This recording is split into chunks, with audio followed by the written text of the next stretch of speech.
We can prove without any doubt that this official narrative of COVID-19 is fake. And the things are going so quick now. We also mentioned the Epstein files, which shows that there is a very evil elite led by bankers, really evil to this world and to all the people living here. Yeah, you went quite hard. Sorry to cut you, because that was one of the most amazing things today, was to hear certain things said in that room about the fact there was these satanic elites. The Epstein files existed. Yes. These people aren't being prosecuted. There's a reason for that.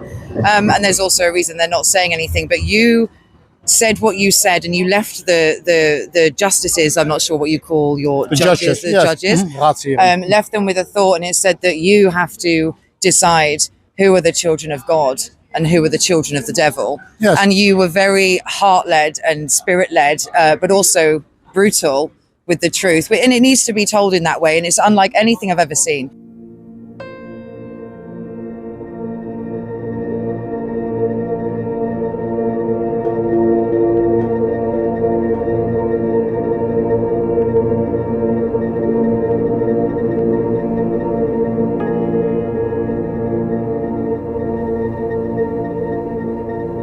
But you don't have a choice. People act like you have a choice. Bill Gates on trial. I would not have believed this was real had I not been in that courtroom myself. Right now in the Netherlands, there are 2 connected legal cases against Bill Gates, Pfizer CEO Albert Bourla, former Dutch Prime Minister Mark Rutte, now Secretary General of NATO, and other senior government officials and media. The first case, filed in June 2023 by 7 claimants who were injured by the Pfizer COVID injections, is a full lawsuit that is still ongoing. It is live and it is moving through the courts. The second case, brought by 3 further petitioners in March 2025, is a procedural attempt to force an open pre-trial hearing where the claimants' expert witnesses could be questioned under oath and their testimony examined before the main trial. Those experts are Dr. Mike Yeadon, ex-VP of Pfizer, Sasha Latipova, ex-pharma executive, Catherine Austin-Fitz, financial analyst, Joseph Sansoni, clinical psychologist, and Catherine Watts, a legal analyst. The 2 cases, both run by Dutch lawyer Peter Stassen, are tightly linked. Largely the same defendants, the same core allegations, well, the truth, the same proposed experts. There was no pandemic. There was no new illness called COVID-19. I've been litigating for over a year and a half to get the mRNA injections off the market because they're biological and technological weapons of mass destruction. My peers in the pharmaceutical industry also knew this. So did the regulatory agencies like FDA. I believe that the pandemic represented an egregious misuse of healthcare policies to implement economic and political agendas. In my expert opinion, the COVID-19 injections are indistinguishable from weapons. The COVID-19 nanoparticle injections are associated with neurological disorders, autoimmune diseases, heart problems, cancers. The global scale on which this is happening is unprecedented. Whether it meets the definition of genocide is legal determination for the court.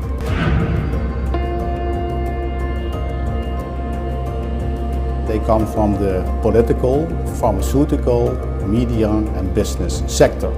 Among the defendants are Bill Gates, Albert Bourla and Mark Rutte. And here comes the point. Suppressing the truth is immoral.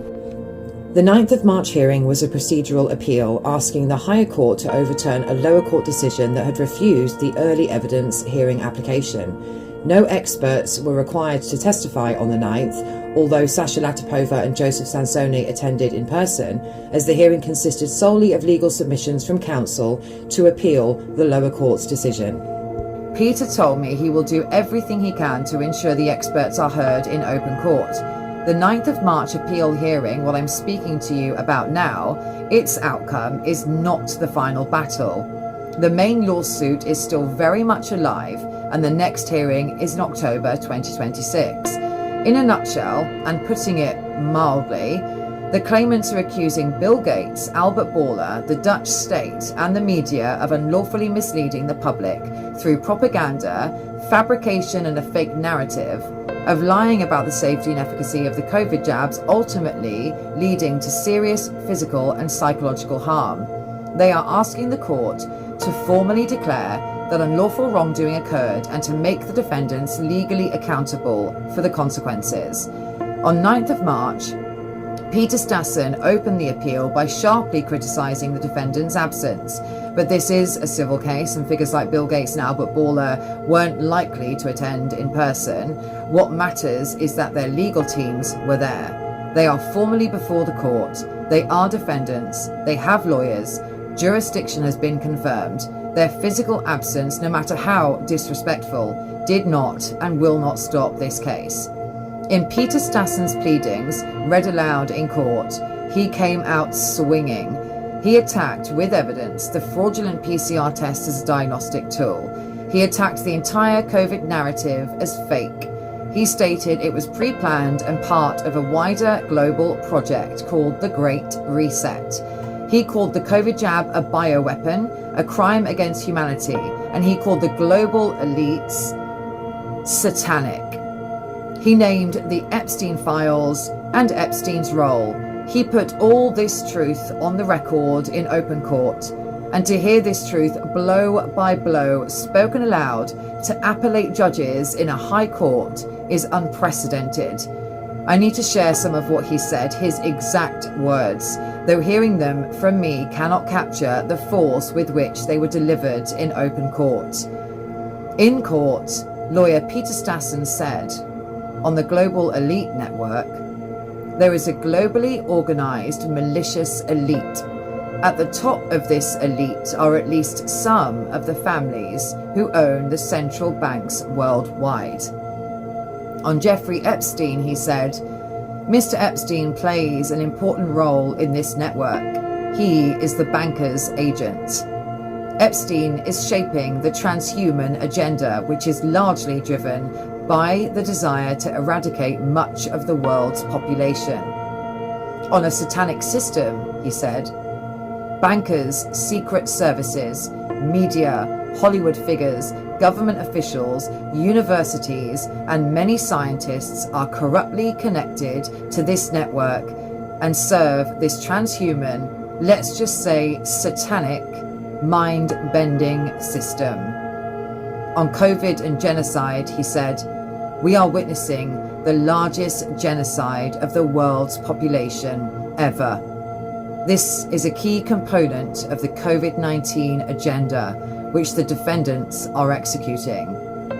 On vaccines as bioweapons, he said, the COVID-19 mRNA injection is a military biological weapon system. COVID-19 was not a public health incident, but a covert global military operation. On deception and criminality, he said, it is now common knowledge that the official COVID-19 narrative is incorrect. We are dealing with professional liars. The defendants are working together to commit a criminal act. On media and institutional control, he said, the executors of the COVID-19 project control the political, media, and the scientific landscape. On the Epstein files, he said, the Epstein files prove that the democratic rule of law is being undermined by a malicious elite targeting the population. These files are a psychological operation to further facilitate the Great Reset. Er bestaat een wereldwijd georganiseerde kwaadaardige elite. In de top van deze elite zitten in ieder geval een aantal van de families die de eigenaren zijn van de centrale banken, die wereldwijd het recht hebben gekaapt om geld uit het niets te maken. Zij zijn degenen die dit geld tegen rente aan de overheden uitlenen en zich verrijken ten koste van de belastingbetaler.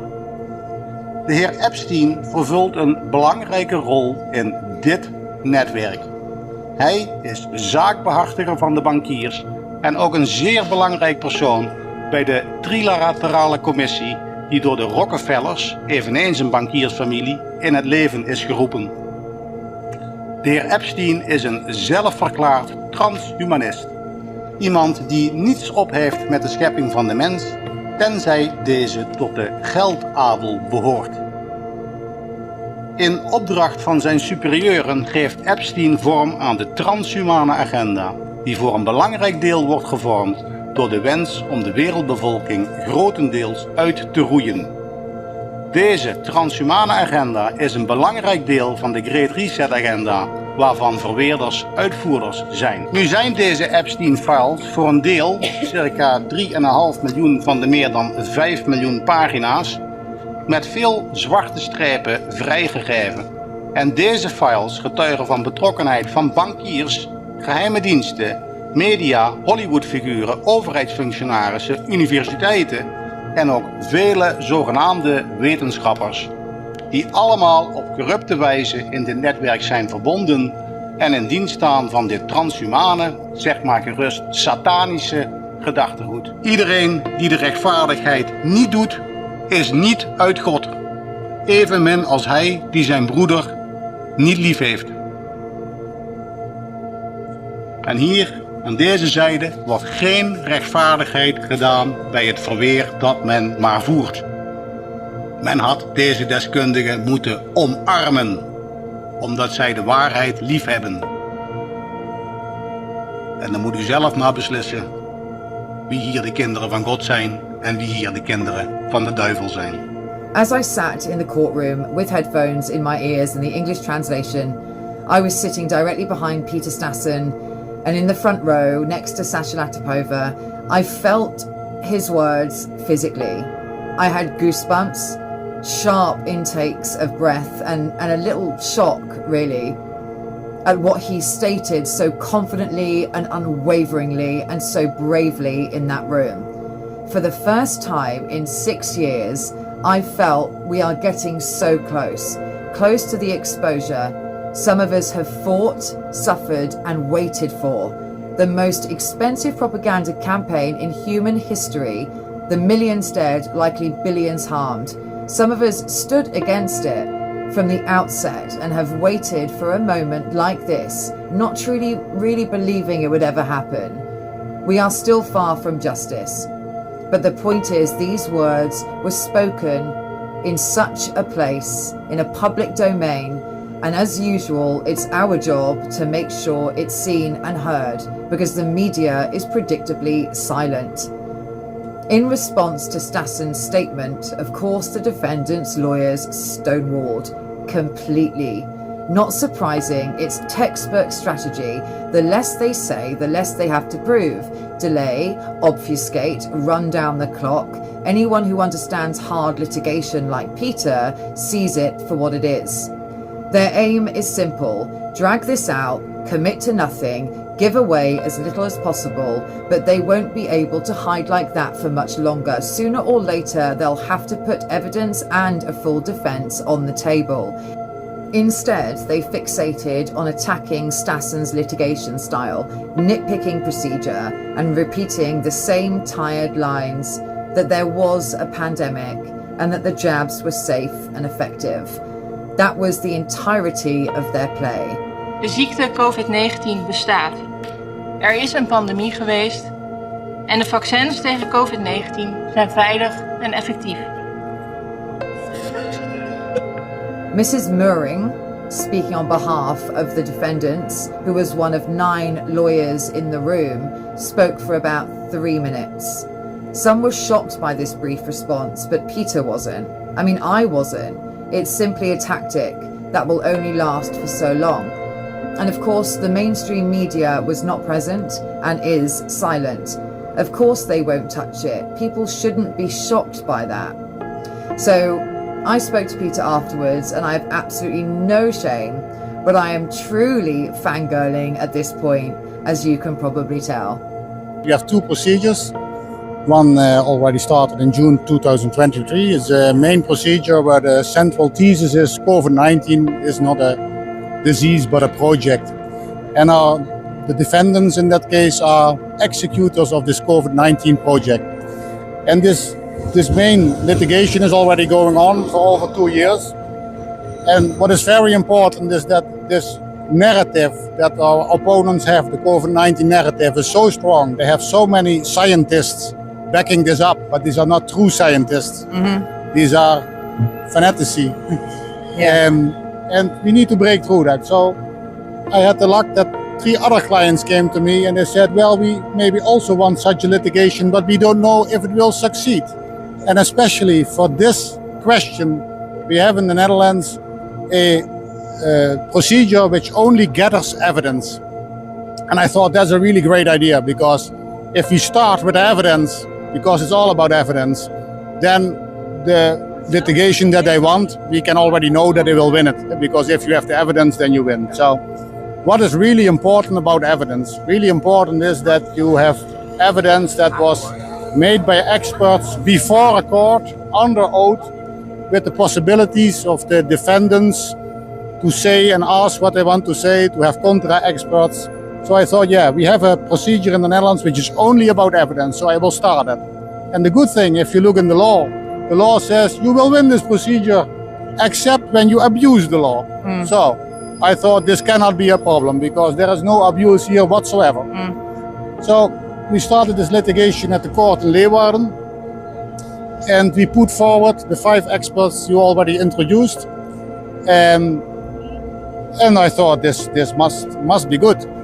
And for some reasons, you can read them in the verdict, but it's all very far short. They said this is abuse of the law. So I didn't accept that.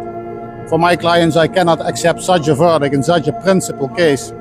So what I did is I appealed this decision.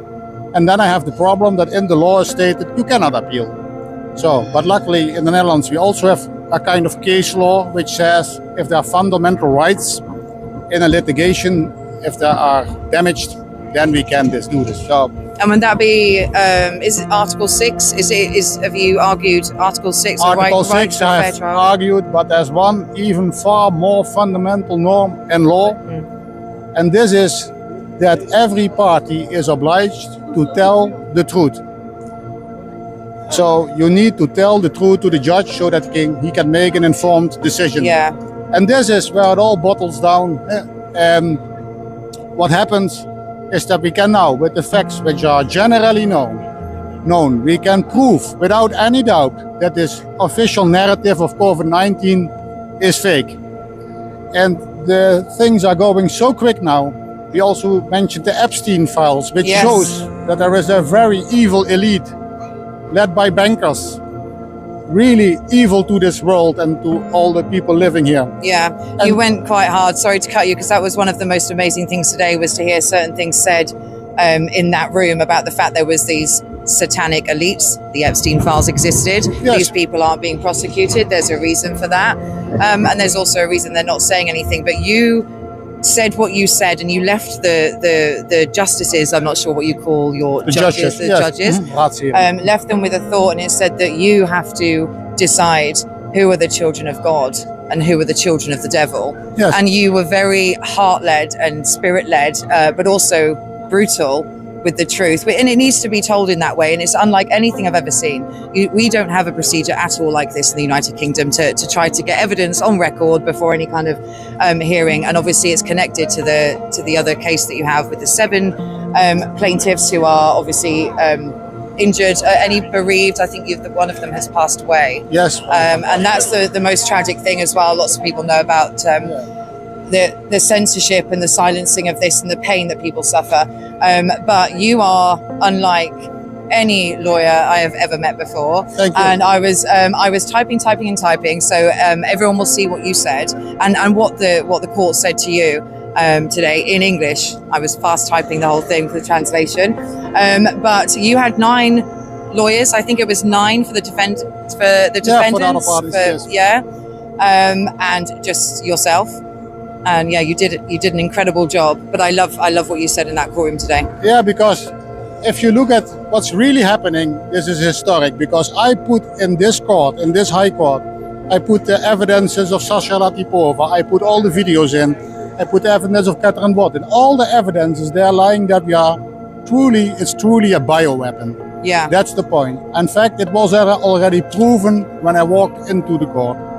Not in the way that I want, under oath, but it's proven anyway. And I also asked for an injunction procedure.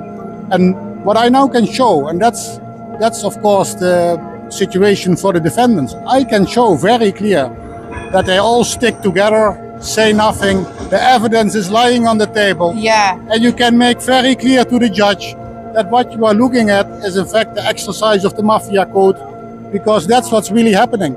And they just say nothing. They say these are safe and effective vaccines, and the proof is there, and everybody in the courtroom knows they are lying.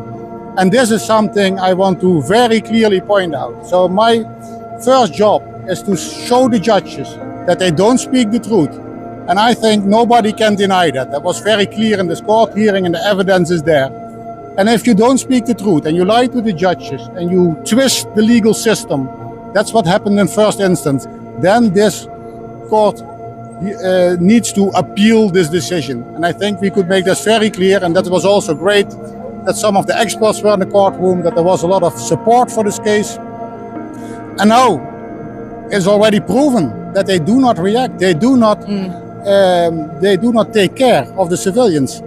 And no, this in is no shocking. way. And Mike's made no secret about the fact that the jab, and specifically the Pfizer mRNA jabs, were toxic by design, because you don't by accident put those chemicals together in that toxic cocktail. Like, he's been very strong on that, and you've been very strong on what you just said now and what you said in the courtroom.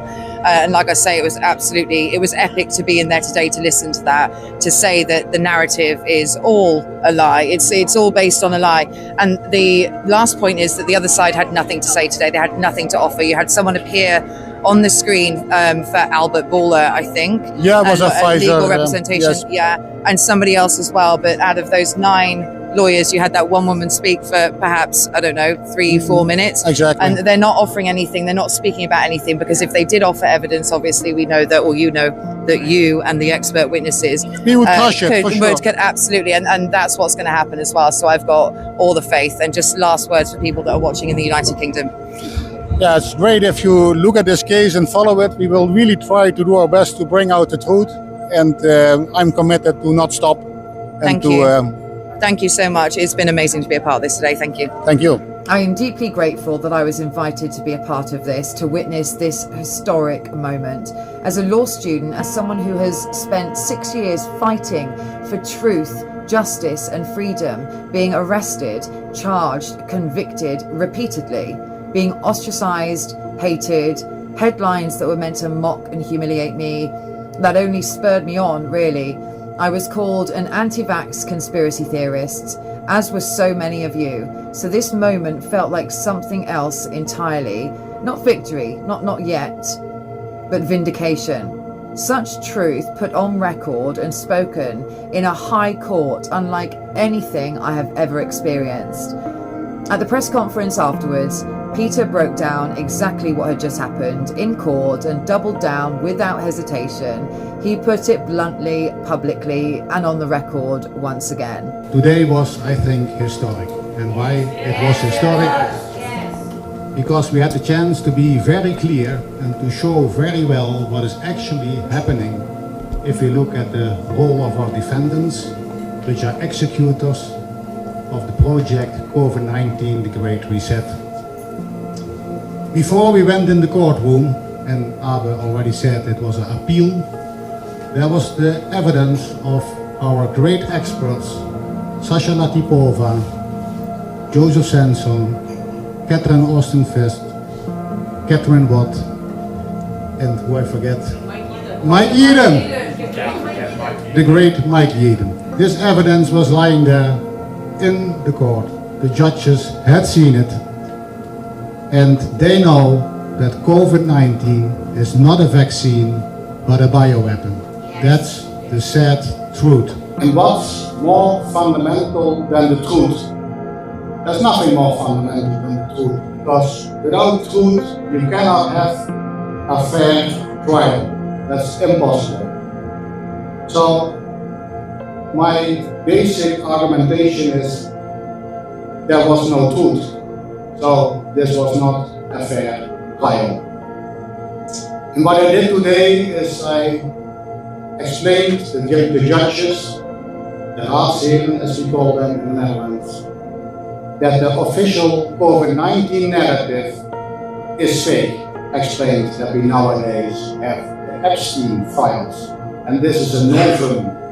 And these files help us a lot, because what governments say, and also the Dutch governments, they say all this complottheorieën, as we say in Dutch, all this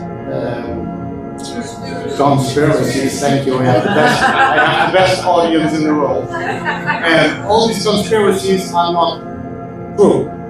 And now we have the Epstein files telling us that there is an evil elite which is against humanity and is trying to rob and kill us. It's as clear as can be. The truth is out. So the first thing the judges had to consider is the fact that the state of the Netherlands was lying to them when the state of the Netherlands says that all these conspiracies of an evil elite are not true. So that was a nice novum to bring in, and to see that time is also on our side. We are getting stronger and stronger. Yes. We are winning the information war.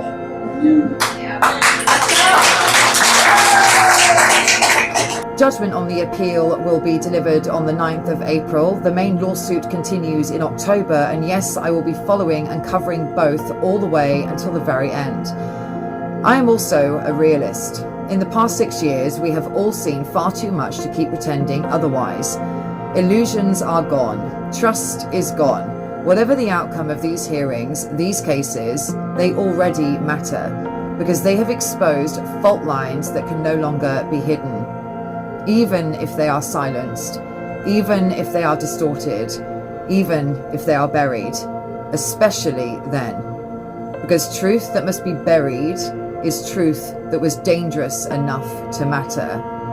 We know what was said in that courtroom, we know what was asserted, and we know the forces that operate behind closed doors, the interests that would rather suffocate truth than face it in the light. If this is buried, it will not be because it lacked meaning, it will be because it had too much of it. Because moments like this are not really about verdicts, they are about exposure.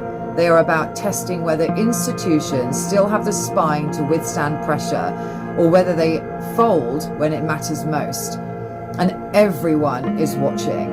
So I will take these small wins, because history is not built on sudden miracles. This is a trial beyond the courtroom. It is now a test for the judiciary. Now the question is whether justice will reveal what it can still become. So it's no surprise the mainstream media is silent. That's why I'm travelling to these hearings from the UK and working hard to keep you informed.